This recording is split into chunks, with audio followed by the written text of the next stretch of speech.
Bom dia, muito obrigada pela presença de todos. A ideia hoje é apresentar um pouquinho da minha participação no Congresso Internacional da PPS, que é a Polymer Processing Society. Há 2 anos atrás eu já tinha apresentado um pouquinho sobre um evento dessa associação. Ela é uma associação assim como a BPOL, a Sociedade Brasileira de Vácuo. Ela é uma sociedade internacional que reúne o mundo inteiro, é focado em processamento de polímeros. Ela começou há 40 anos atrás, então esse era o congresso, né, o 40º congresso.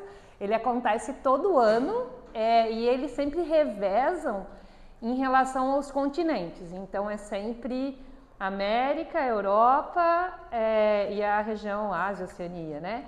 E aí depois volta. Então, o ano passado foi em Cartagena, esse ano na Nova Zelândia, ano que vem na Itália, depois China, e aí quando voltar para cá vai ser no Brasil. Então, nós vamos fazer, e nós estamos diretamente vinculados à organização, em 2028 vai ser feito no Brasil, em Foz do Iguaçu. Então, ela tem essa característica.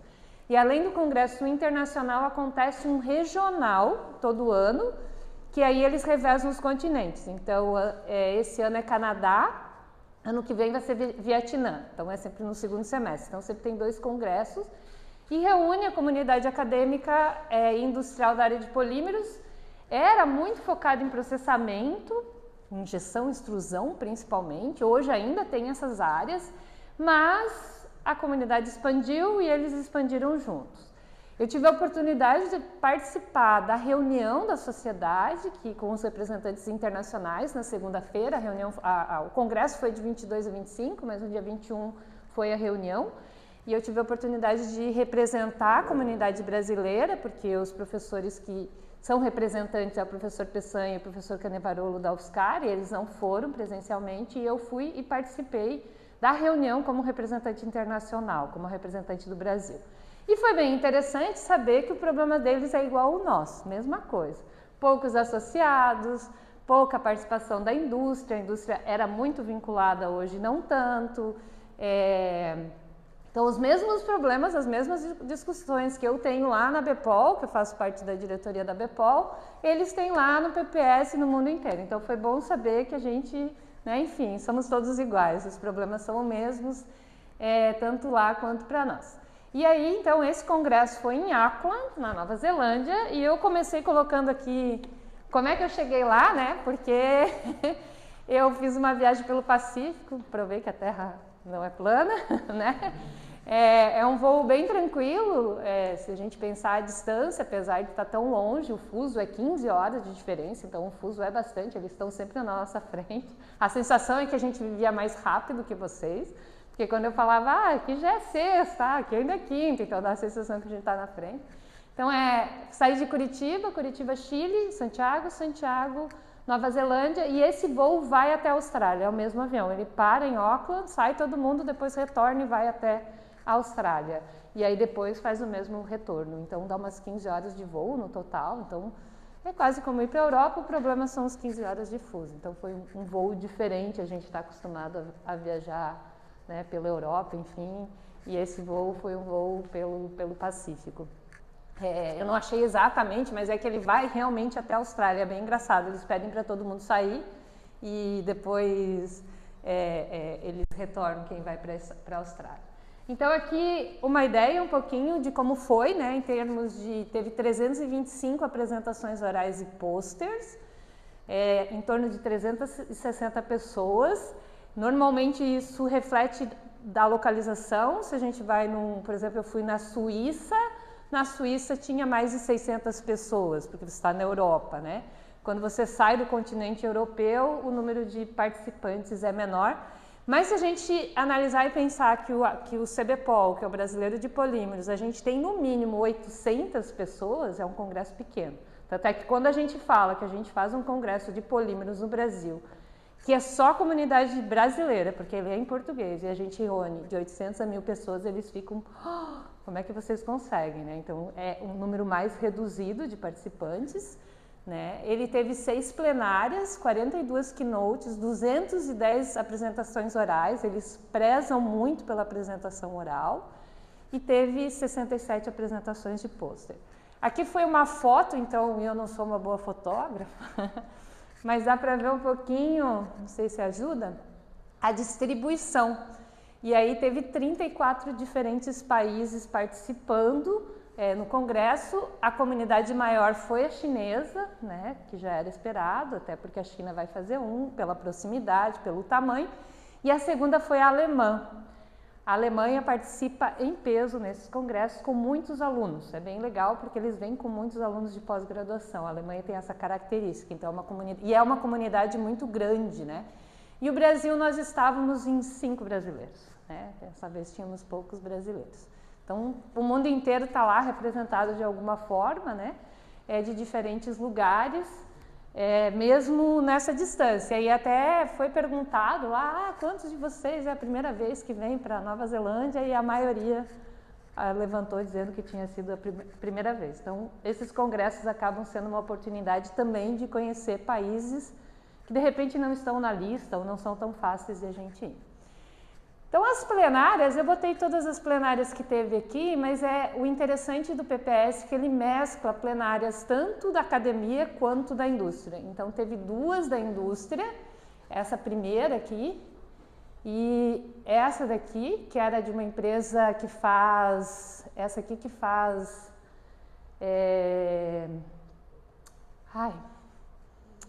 quando manda para o espaço... Foguete, isso, ela faz foguete e aí ela contou como é que ela faz a caracterização e análise de materiais compósitos em termos criogênicos, porque como eles têm a questão da variação de temperatura muito grande, eles contaram um pouquinho a experiência, os estudos de caso deles em relação à aplicação de foguetes, principalmente em temperaturas criogênicas. E essa primeira foi muito mais ligada à parte médica. Essa daqui foi muito interessante, da Alemanha. Ela contou a história principalmente de injeção multicomponente. Injeção multicomponente é quando a gente faz escova de dente, por exemplo, que tem aquela parte que é mais maciazinha. Então são 2 injetoras no molde, uma injeta o corpo e a outra injeta a parte de borracha. Então a gente chama de injeção multicomponente, porque você pode ter 2, 3, 4 injetoras no mesmo molde, injetando diferentes materiais e montando o material, montando a peça. Então a peça é montada dentro do molde.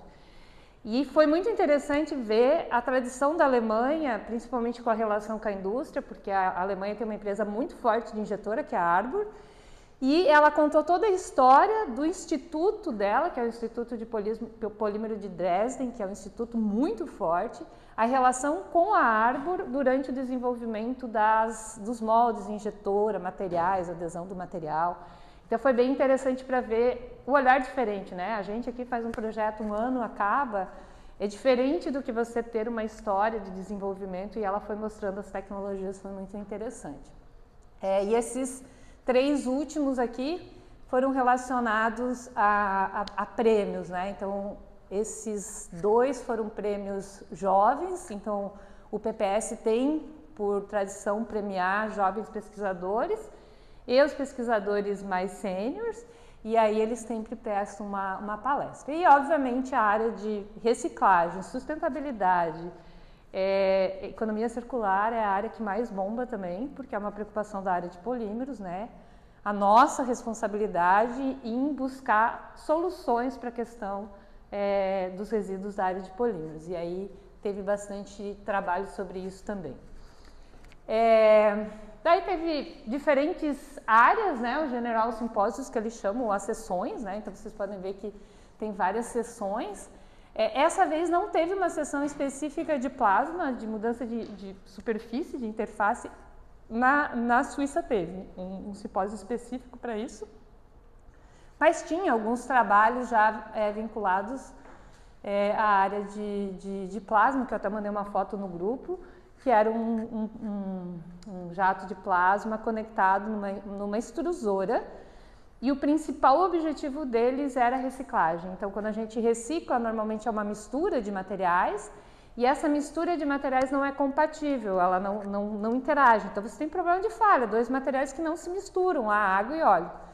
E aí uma das maneiras de fazer eles tentar se misturar é modificar, né? Eu posso botar um surfactante, como a gente faz na água e óleo, que a gente coloca o sabão, né? Bota o detergente, a gente pode fazer isso, tem algumas estratégias, mas lá o objetivo era modificar, ativar a superfície durante o processamento no estado fundido para melhorar a interação. E aí até fui buscar, eles têm 2 artigos publicados já esse ano em revistas boas de alto impacto que eles mostram essa modificação e numa mistura poliamida e polipropileno, que é uma mistura bem clássica para nós, que a gente já teve um trabalho no grupo com a Tereza e a Janara, que testaram os nossos nanotubos funcionalizados nessa blenda, e eles começaram a ver que melhora a interação, não precisando botar um compatibilizante, um surfactante, por exemplo. Então foi bem interessante e é legal saber que tem um grupo lá na Nova Zelândia com plasma em polímeros também. Não somos só nós os outros. E a gente não tinha pensado nisso, né? Bem, como todo evento, temos a parte social, talvez a parte mais importante, então coloquei aqui para mostrar que, né? Então eles fizeram uma apresentação da população indígena, enfim, da população deles lá, foi bem legal, bem interessante, bem parecido com o que a gente vê nos filmes, enfim. Aí teve o coquetel, eles misturaram o coquetel com a apresentação de pôster, foi minha primeira experiência, normalmente não é junto. Para mim não foi muito bom, porque a gente tem um pôster do trabalho do Anderson como pôster, mas a gente não estava onde estava o coquetel. Daí, obviamente, ninguém queria vir lá onde a gente estava, todo mundo queria ficar onde estava o coquetel. Aí depois a gente foi lá para o coquetel. Enfim, mas esses eram os brasileiros, né? Então estava o professor Guilherme e o Ricardo da Mackenzie e a professora Roselane da UFSCar e esse é o marido dela, que não esqueci o nome, mas também é da UFSCar. Então nós éramos 5 brasileiros, né? Representando o Brasil de diferentes áreas, né? O professor Guilhermino e o Guilhermino foi banca de qualificação do Elton, né, porque ele trabalha com grafeno. E aí teve o jantar, que também é tradicional, e aqui a gente tá com um grupo, tá o pessoal do Canadá e o pessoal do Portugal com a gente na mesa. E tem uma outra característica do PPS, é que o PPS tem o almoço incluso. Então todo mundo fica no congresso o dia inteiro, né? Então a gente almoça, senta com um, senta com o outro, então ele permite uma interação muito forte, por ter esse almoço ali dentro da área de eventos, então tu sai, daí tem as mesinhas, isso aumenta a possibilidade de conversar e colaborar e conhecer pessoas. Então ele é realmente um evento assim que deixa todo mundo muito próximo, essa é uma característica dele. Bem, eu não fui lá só para festejar, né, mas eu apresentei 2 trabalhos.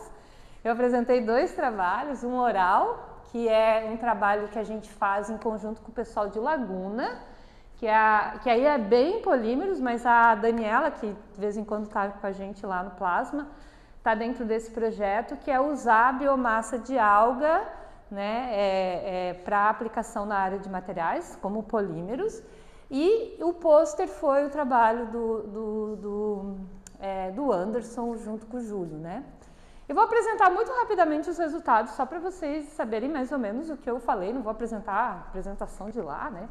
Enfim, então o da espirulina é junto com a Bruna Silva, todo mundo conhece ela, né? Se não conhece, vai conhecer, porque passa lá na microscopia, ela ajuda a gente, né? E o Juarez e o Fábio são lá de Laguna, né? E a gente pegou, então, a biomassa de espirulina, então, só para contextualizar, a espirulina é uma microalga e ela pode ser usada para tratamento de efluentes. Então, o pessoal de Laguna e Lages, junto lá com o Everton do CAV, fazem um estudo de uso dessa biomassa para tratar efluentes. E aí, depois que tratou efluentes, a gente até publicou um artigo ano passado que mostra que elas têm uma característica bem legal, porque além de elas conseguirem crescer dentro do efluente, elas conseguem remover resíduos de nitrogênio e fósforo e elas ainda são capazes de fixar carbono, então em termos de circularidade é bem legal. E essa biomassa, depois do processo de tratamento, ela mantém bem as características dela, não tem nenhum metal pesado, enfim, a gente fez as análises de XPS, fizemos várias análises aqui com a gente e mostrou que essa biomassa tem capacidade ou pode ser usado esse resíduo na produção de polímeros. E aí foi o que a gente testou e o que a gente apresentou lá. A gente pegou as algas lá, lá de Laguna, moeu eles lá no nosso lab e aqui está a carinha dela, essa aqui é a espirulina, ela é um filamento, ela é bem filamentosa. A gente moeu ela e colocou ela em 2 polímeros diferentes. No polipropileno, que é uma matriz bem comum, um commodity, todo mundo usa polipropileno, e o EVA, que é uma matriz que é mais estudada para esse tipo de aplicação. O EVA é a borrachinha lá, o tapetinho de EVA, né? E aí já tem alguns trabalhos, aí a gente decidiu usar essas duas matrizes, uma para poder comparar com a literatura e a outra porque tem muito mais apelo em termos comerciais. E aí a gente usou a infraestrutura lá do lab de processamento, o RAC, que alguns de vocês já usaram, prensou, fez várias caracterizações. E aí a gente fez microscopia, e aí então tá aqui a alga, no EVA a gente viu aglomerados, aqui tá no óptico, aglomerados bem maiores. E no polipropileno a gente viu que ele adere, ó, vocês podem observar que aqui a gente tem uma interface bem definida, eu tenho um vazio mesmo, ou seja, ela não aderiu, ela não tem adesão. E no polipropileno, para nossa surpresa, ele aderiu, a gente não esperava, porque a matriz é bem hidrofóbica e o polímero e a biomassa é bem hidrofílica, a gente não esperava isso. E ela tem uma boa adesão. Ó. E os aglomerados também são bem menores, né? Se a gente vê aqui, a gente tem aglomerados muito maiores que aqui. Então, os aglomerados ficaram menores, né? E o processo é o mesmo, tá? A gente misturou, processou exatamente igual. A gente tentou achar alguma evidência do porquê que a gente tinha melhor adesão no PP, até agora a gente não conseguiu. O infravermelho mostra, não tem grandes diferenças, que é a primeira técnica que a gente usa para ver se tem adesão, pode deslocar alguma banda, pode aparecer outra banda, e a gente não viu nada. O interessante é que poucos trabalhos usam espirulina, daí a gente vai aprendendo, a gente fica entrando na área que não é nossa, a gente aprende um monte.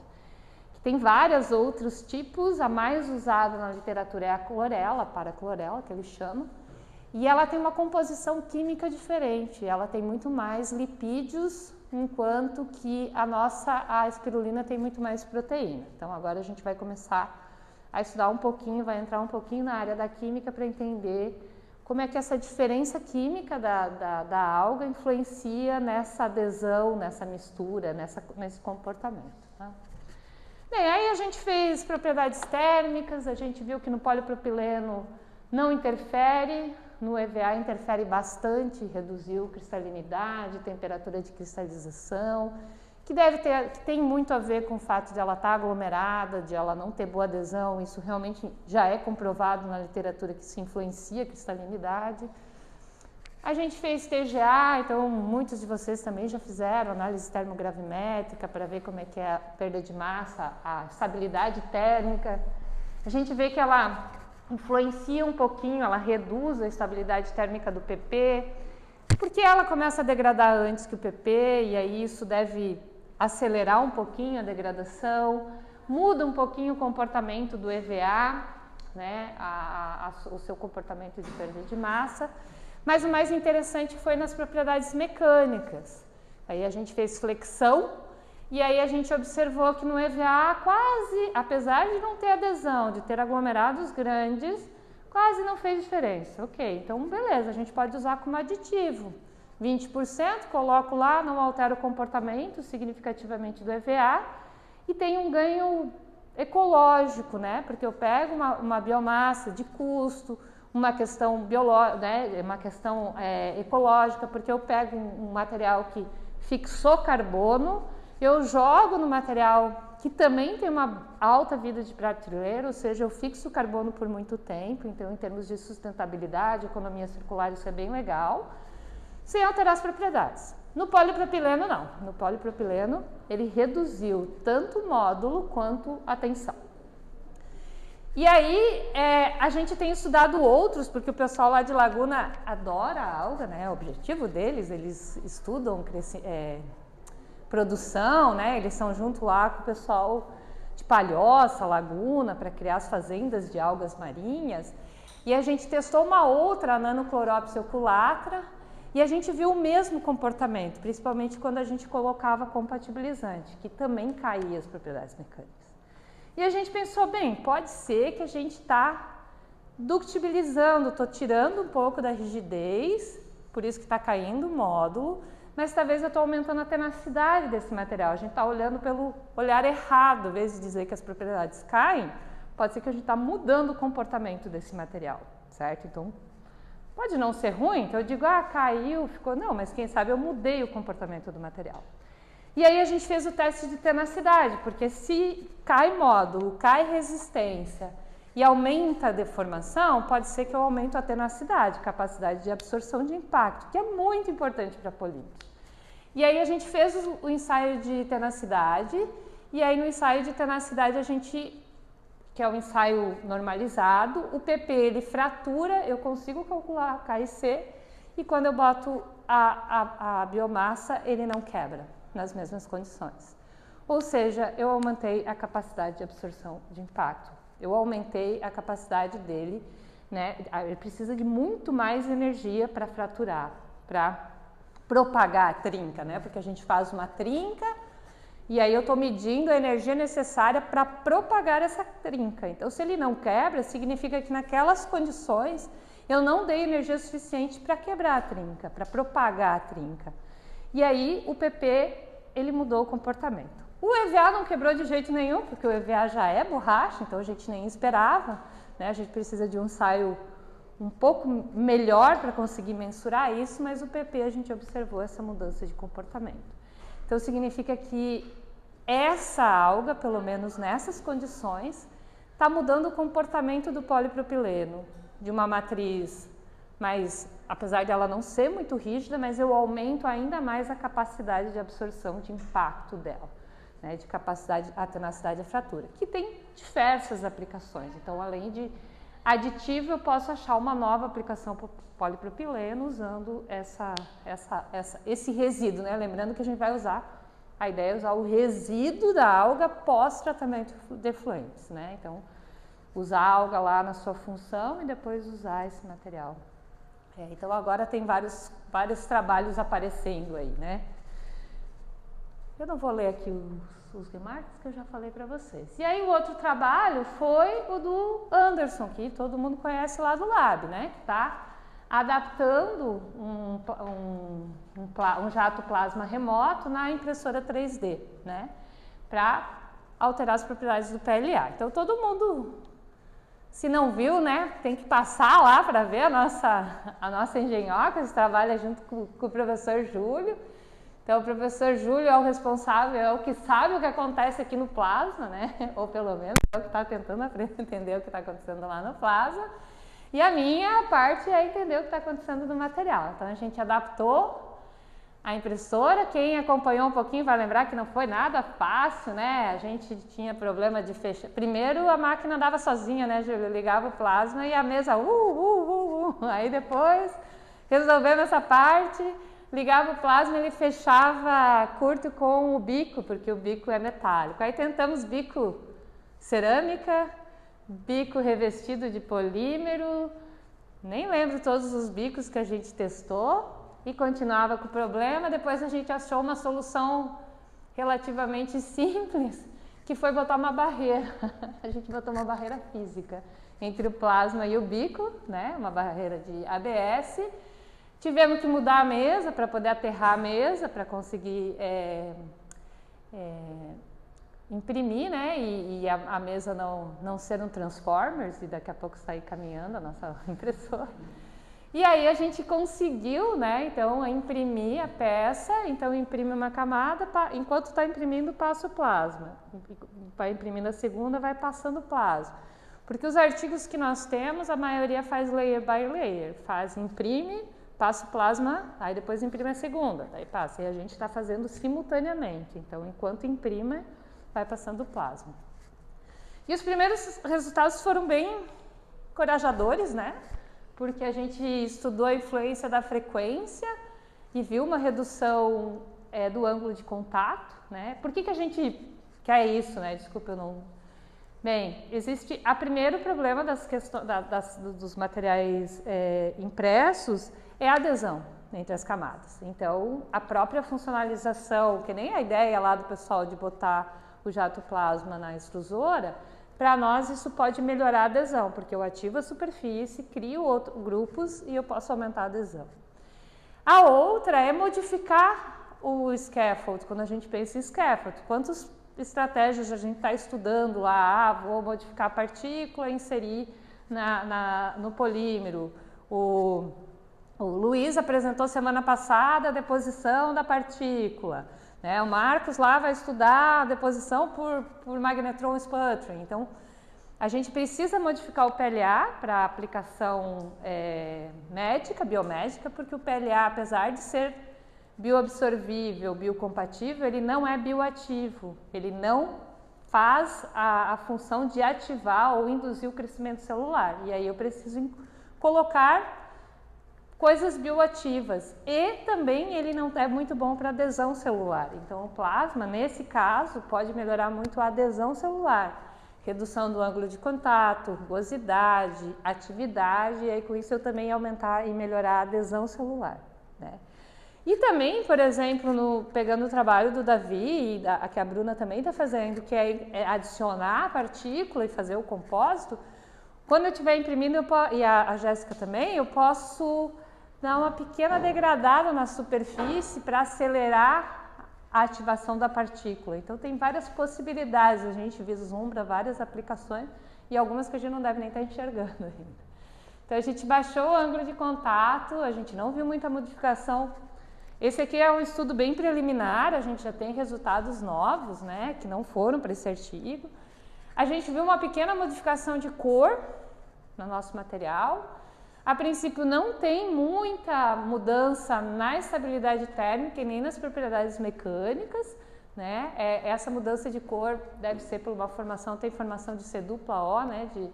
De carbonila, que deve aumentar um pouco essa sensação de mudança de cor.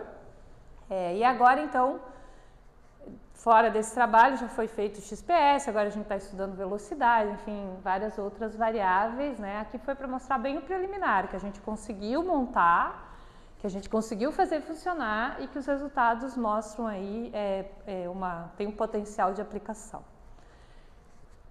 E, bem, para não dizer que eu só fui no congresso, deu para dar uma passadinha também. Fui até lá, né? Até lá do outro lado do mundo. Não deu muito tempo, óbvio, porque foi uma semana, mas a cidade é muito bonita, ela tem uma Sky Tower famosa, é um pouquinho maior que, a altura é um pouco maior do que o dos Estados Unidos, eu tô ruim com o nome, dos Estados Unidos lá, que era aqui de Nova York.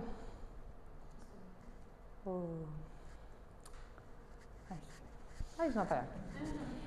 Ela é famosa porque ela é a que tem, que você pode andar e pode pular de bungee jump. Mas não sou eu lá, eu tenho horror à altura, né? Mas tinha uma pessoa, falei, vou fingir que sou eu, mas ela é famosa porque você pode pular e caminhar ao redor dela. Mas a vista é bonita porque Auckland é uma cidade, está numa baía, tem pier lindo, a cidade é muito bonita. Para quem gosta dos Hobbits ou Senhor dos Anéis, ela é famosa por causa do Hobbit Town lá, que é muito legal a visita, que você visita onde foi filmado a aldeia dos Hobbits. Eu assisti um filme, mas não sou super... Mas é realmente muito bonito, estão todas as casas lá, tem uma que você visita por dentro, que está muito bonita, a vista é linda, então realmente eu passeio, mesmo para quem não é fã, é bonito porque a vista e a região é muito bonita mesmo. E eu fui numa caverna, que também é bastante famosa lá, que tem minhocas, porque em inglês é worms, então é minhocas, fosforescente, então quando você anda com um barquinho, E aí você olha assim, essa aqui é uma foto, não podia tirar foto, então eu peguei uma da internet, só para você ter uma ideia, parece um céu estrelado, né? E aí elas são assim porque os insetos entram pela entrada do rio, da água, e aí elas ficam fluorescentes e o inseto vai em direção à luz e elas se alimentam dos insetos que entram na... Mas é muito lindo porque é aquela escuridão muito escura, de quem já entrou numa caverna já teve essa sensação de ser super escuro, e aí a parte de cima parece um céu iluminado, assim, realmente foi bem legal. E na sexta-feira o congresso só teve congresso à tarde, e aí eu fui numa ilha, uma ilha que dá uns 30 minutos de Auckland, porque Auckland, Nova Zelândia em si, mas a Auckland principalmente, é uma cidade sob vulcões, né? Eles têm muitos vulcões lá. E nessa ilha é o último vulcão em atividade que teve na região, então tem regiões ainda em recuperação, então dava para ver aonde a lava passava e é o mais alto. Então é uma trilha bem legal, fui de manhã lá, depois da tarde fui para o congresso. Então foi bem legal, uma trilha, pega o ferry, vai lá, 30 minutinhos, é bem legal. E a trilha não tem lugar nenhum para comer, não tem nada, eles são bem, assim, para ir você tem que limpar seus sapatos, eles são muito cuidadosos com a biossegurança. Para entrar no aeroporto também, se alguém já foi ao Chile, por exemplo, o Chile é bastante duro também, porque está lá com os Andes, então o Chile cuida muito com o que chega, frutas, essas coisas todas. Mas lá é mais ainda, porque eles estão numa ilha e numa ilha bastante isolada, então você sai do aeroporto, o cachorro está te cheirando e assim eles são bem controlados, e para ir nessas ilhas tem um lugar lá para limpar os sapatos, tudo para você não levar nada. Pra você ter uma ideia, para entrar no país eles perguntam lá se você fez algum trekking, acampou em algum lugar nos últimos 30 dias, você tem que reportar aonde você foi, a mochila, tudo que você está trazendo, passa por uma inspeção para garantir que não tenha... Imagino contaminação dada à região e quão isolado eles estão, né? E aí é isso, né? E daí eu tenho que agradecer ao Desk, né? Que financiou, viu o edital ProEvent, financiou a minha ida para lá. A FAPESC, né? Que apoia os nossos projetos, pelo PAP, pelos outros projetos. O CNPq também. E a CAPES, né? Então, os órgãos que possibilitaram termos dos trabalhos, e enfim. E é isso.